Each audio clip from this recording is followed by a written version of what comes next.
Sir Maharashtra పోలీసులు తమన్నా గారికి నోటీసులు ఇవ్వడం జరిగింది. అదేవిధంగా రేపు ఎల్లుండో అరెస్ట్ చేసే అవకాశాలు కూడా ఉన్నాయంట. అసలు ఆమె ఏం తప్పు చేసింది సార్? ఇది ఐపీఎల్ మ్యాచ్లో తతంగం ఏదో నడుస్తుంది. అంటే వాస్తవానికి ఒకప్పుడు మ్యాచ్లు అంటే star sports, ESPN, 10 star live ఇట్లా ఇలా ఉండేవి కదా. సోనీ ఇట్లా ఉండేవి. సోనీ మ్యాక్స్, సెట్ మ్యాక్స్ అనేవారు. కానీ ఇప్పుడు మ్యాక్సిమం ఇండియాకి సంబంధించిన మ్యాచ్లు ఏవి కూడా న్యూస్ 18 వాళ్ళే తీసుకుని కవర్ చేస్తున్నారు. ఒక ఐపీఎల్ ఒకటే స్టార్ ఉన్నట్టుంది నాకు తెలిసి. అయితే ఇప్పుడు ఈ న్యూస్ 18 కూడా రిలయన్స్ వాళ్ళది అనుకుంటా, జియో వాళ్ళది. సో ఈ న్యూస్ 18 సంబంధించిన వాళ్ళు ఆ హక్కులు, ఐపీఎల్ హక్కులు తీసుకున్నప్పుడు ఫెయిర్ ప్లే అని ఒక ఈ యాప్ దాని ద్వారా లైవ్ని స్ట్రీమింగ్ ఇస్తుంది. అంటే ఇప్పుడు చూసారా, మనకి ఆడియో ఫంక్షన్స్ అవుతుంది, లైవ్ అవుతాయి. లైవ్ అయినప్పుడు కొన్ని ఛానల్స్ TV9, NTV అట్లా ఏవో ఛానల్స్ స్ట్రీమింగ్ చేస్తుంటాయి.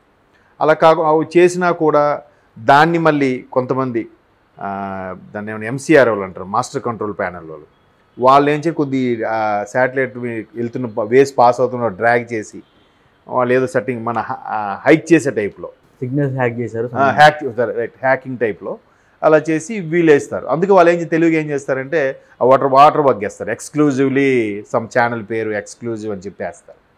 సో అట్లాగా వేసుకునేటప్పుడు ఎవరైనా వాడితే అప్పుడు వాడి మీద కేసు వేయచ్చు అనే ఉద్దేశంలో అట్లా వేస్తారు. సో ఇప్పుడు దీనికి ఓన్లీ రైట్స్ ఏదైతే దీనికి ఉందో అలా కాకుండా ఆ మ్యాచ్లకు కూడా స్ట్రీమింగ్ చేసేసి వీళ్ళకి వేసే ఆప్షన్లో పెట్టారు. సో దాని ద్వారా ఫెయిర్ ప్లే సంథింగ్ యాప్ ద్వారా చాలామంది వీక్షించడంలో ఏమవుద్ది, అసలు దగ్గర వీక్షించాల్సింది పోయి ఇక్కడ వీక్షించినందుకు వీళ్ళకి నష్టం వాటిల్తుంది కదా. అంటే సింపుల్గా చెప్పాలంటే పైరసీ అండి. పైరసీ ఏంటంటే ఇప్పుడు మంచి క్వాలిటీ ప్రింట్ రావాలంటే ముందు థియేటర్కి వెళ్ళి చూడాలి. అప్పటికి మళ్ళీ కూడదంటే హాట్స్టారో, నెట్ఫ్లిక్సో ఏవో ఉంటాయి కదా, వాటిలో మనం స్ట్రీమింగ్ చేసి చూసుకుంటాం. బట్ వాటిలో వచ్చిన కూడా కాపీ పేస్ట్ చేసేసి కొన్ని ఉంటాయి ఛానల్స్, ఆ ఛానల్స్కి వెళ్ళి డౌన్లోడ్ చేసి మంచి క్వాలిటీ ప్రింట్ తెచ్చుకొని చూసుకుంటుంటారు. సో అట్లాంటిది ఎన్నిసార్లు వాళ్ళు లాక్ చేసినా కూడా వాళ్ళు ఐపీ అడ్రస్ మార్చేసి మళ్ళీ కొత్తది ఇంట్రొడ్యూస్ చేయడం గట్రా చేస్తుంటారు. సో ఇప్పుడు తమన్నా గారికి ఎందుకు ఇచ్చారంటే దీని సంబంధంలో ఫెయిర్ ప్లే సంబంధించి మేబీ అందులో ఆవిడకి రైట్స్ ఉన్నాయా లేదా ఫెయిర్ ప్లే సంబంధించి మేబీ అంబాసిడరా క్లారిటీ లేదు. కానీ సో ఆమె ద్వారా ఛానల్ దీనికి అవుతున్నారు కాబట్టి ఆమెకు ముందు సమన్లో పంపించారట. మీ రేపు 29న ఎప్పుడు హాజరు కావాలని కూడా పెట్టారు. అప్పుడు కానీ హాజరు కాకపోతే మళ్ళీ అప్పుడు అరెస్ట్ వారెంట్ ఇష్యూ చేసే ఛాన్సెస్ ఉంది. కానీ బట్ సహజం, ఇప్పుడు ప్రతి ఒక్కరు కూడా ఫోన్లో చూసేస్తున్నారు. ఏదో ఒక పర్టికులర్గా ఒక IP అడ్రస్ దాన్ని హ్యాక్ చేసి ఎవడో ఒకటి పెడితే ఆ ఫ్రెండ్ ఏం అరే దీన్ని నా దానికి వస్తుందిరా, ఎలా వస్తుందిరా అంటే నాకు ఆ పాత అడ్రస్ పెట్టంటే పాత అడ్రస్ పెడతాడు, ఆ IP నెంబర్ ఏదో చెప్పి నోట్ చేసుకొని వాడు ఫోన్లో కూడా చూసుకుంటున్నారు. ఇలా ఓడి కూడా స్ప్రెడ్ అయిపోతుంటారు. అలా స్ప్రెడ్ అయినప్పుడు వాళ్ళకి ఏం తెలుస్తుందంటే మా ఛానల్లో డైరెక్ట్గా పర్టికులర్గా చూడట్లేదు, లేదా ఏదైతే DTH ద్వారా అంటే కేబుల్ కాకుండా DTH ద్వారా ఏవైతే ప్లే అవుతున్నాయో ఆ DTH వాళ్ళు కూడా కొంత వాళ్ళు పే చేస్తారు కదా. అలా పే చేసుకున్నప్పుడు వాళ్ళకి అంత స్ట్రీమింగ్ కానీ లేదంత అంతమంది చూస్తున్నారనే వ్యూస్ కానీ రేటింగ్ కానీ రాకపోతే వాళ్ళకి మళ్ళీ నష్టం.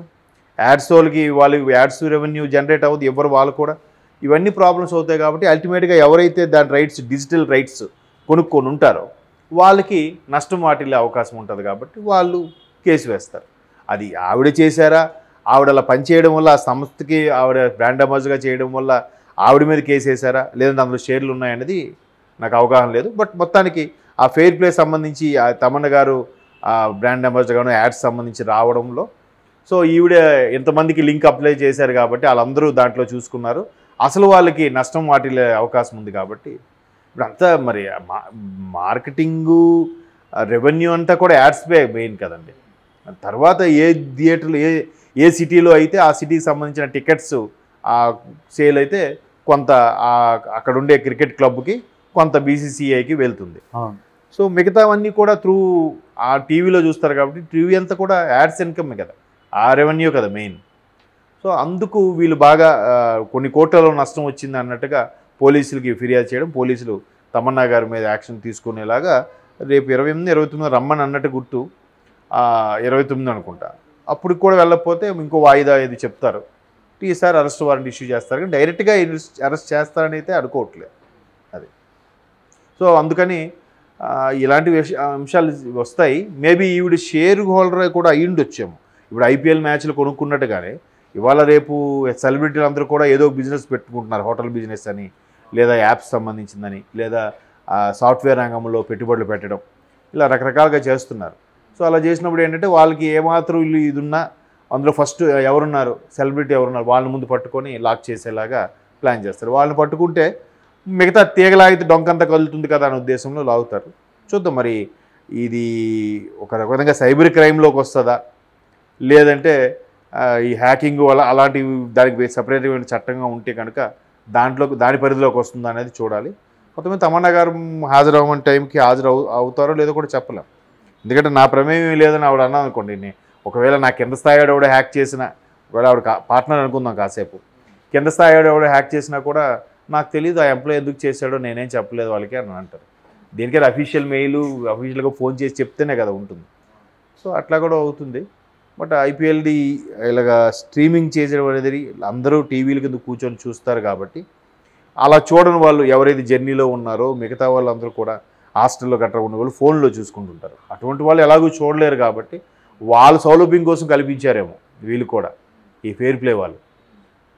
మొత్తం మీద అదేదో అంటారండి, శతకోటి దరిద్రాలకి అనంతకోటి ఉపాయాలు అన్నట్టుగా ప్రతి ఒక్కటి ఏది కనిపెట్టినా దానికి తగ్గట్టుగా మళ్ళీ ఎవడో కూడా కీ పాయింట్ కొనుక్కోవడం, లాక్ ఓపెన్ చేసే పాయింట్ కొనుక్కోవడం, దాన్ని మళ్ళీ జనాల్లోకి రిలీజ్ చేసేయడం, అట్లా చాలా సందర్భాలు జరుగుతున్నాయి కూడా. సో మిగతావన్నీ కూడా త్రూ ఆ టీవీలో చూస్తారు కాబట్టి టీవీ అంతా కూడా యాడ్స్ ఇన్కమ్ కదా, ఆ రెవెన్యూ కదా మెయిన్. సో అందుకు వీళ్ళు బాగా కొన్ని కోట్లలో నష్టం వచ్చింది అన్నట్టుగా పోలీసులకి ఫిర్యాదు చేయడం, పోలీసులు తమన్నా గారి మీద యాక్షన్ తీసుకునేలాగా రేపు 28, 29 రమ్మని అన్నట్టు గుర్తు, 29 అనుకుంటా. అప్పుడు కూడా వెళ్ళకపోతే ఇంకో వాయిదా ఇది చెప్తారు. ఈసారి అరెస్ట్ వారెంట్ ఇష్యూ చేస్తారు కానీ డైరెక్ట్గా అరెస్ట్ చేస్తారని అయితే అనుకోవట్లేదు అది.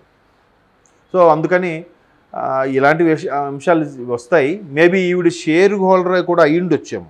ఇప్పుడు ఐపీఎల్ మ్యాచ్లు కొనుక్కున్నట్టుగానే ఇవాళ రేపు సెలబ్రిటీలు అందరూ కూడా ఏదో బిజినెస్ పెట్టుకుంటున్నారు. హోటల్ బిజినెస్ అని, లేదా యాప్స్ సంబంధించిందని, లేదా సాఫ్ట్వేర్ రంగంలో పెట్టుబడులు పెట్టడం, ఇలా రకరకాలుగా చేస్తున్నారు.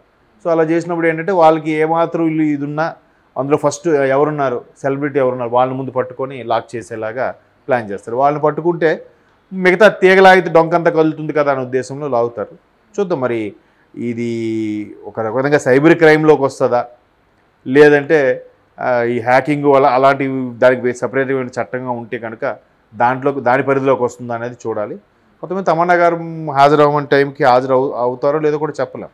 ఎందుకంటే నా ప్రమేయం లేదని ఆవిడ అన్నాను అనుకోండి, ఒకవేళ నా కింద స్థాయి ఎవడ హ్యాక్ చేసినా, ఒకవేళ ఆవిడ పార్ట్నర్ అనుకుందాం కాసేపు, కింద స్థాయి ఎవడ హ్యాక్ చేసినా కూడా నాకు తెలియదు ఆ ఎంప్లాయ్ ఎందుకు చేశాడో నేనేం చెప్పలేదు వాళ్ళకి అని అంటారు.